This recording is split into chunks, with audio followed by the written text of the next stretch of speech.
Hey everyone, I've got bad news. Quoting from the Wall Street Journal, home sales in January posted biggest monthly decline in nearly 4 years. The AP News, U.S. home sales fell sharply in January, even as mortgage rates continued to ease.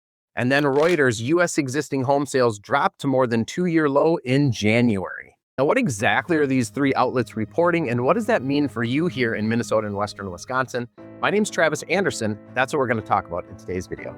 Now, the Wall Street Journal goes on to talk about the cold weather that we experienced in December and the winter storm that swept the nation.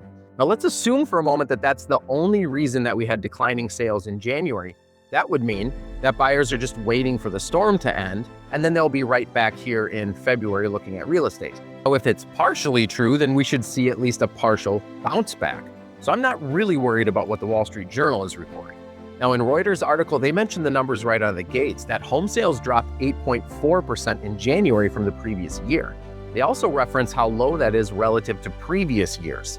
But sort of the most staggering statistic that Reuters talks about is the 3.91 million home sales that we had over the last 12 months as of January 31st. Why doesn't this surprise me all that much? Well, I've been talking about the 4 million home sales over the last 12 months here for, like 12 months.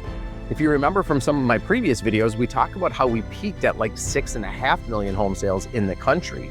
Now we're down to slightly below 4 million home sales over the last 12 months. Now, we don't really know where the bottom of the market is. In other words, there's always going to be some number of people who have babies, get married, get divorced, have job losses, lose their life, etc. And there's some number of people that are going to move every single year in the United States. We need to find that bottom. We used to think it was about 4 million home sales. Well, we're right hovering around 4 million at this point.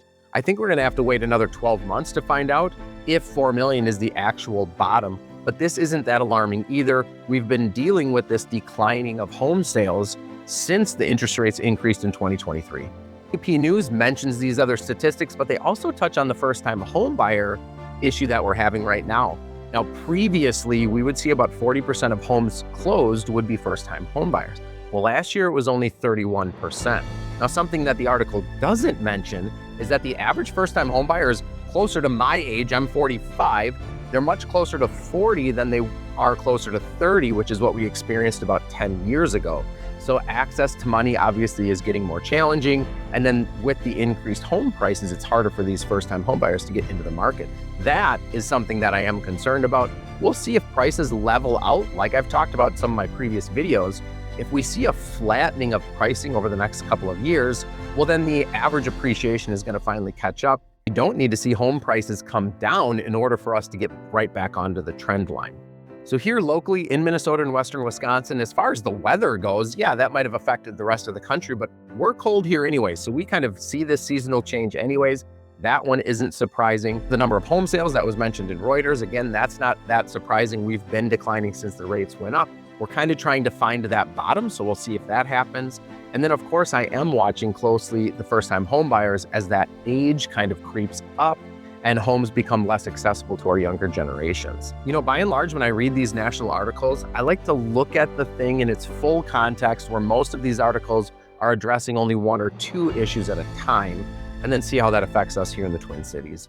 But that's my take on it. My name's Travis Anderson, and as always, all my best to you and yours.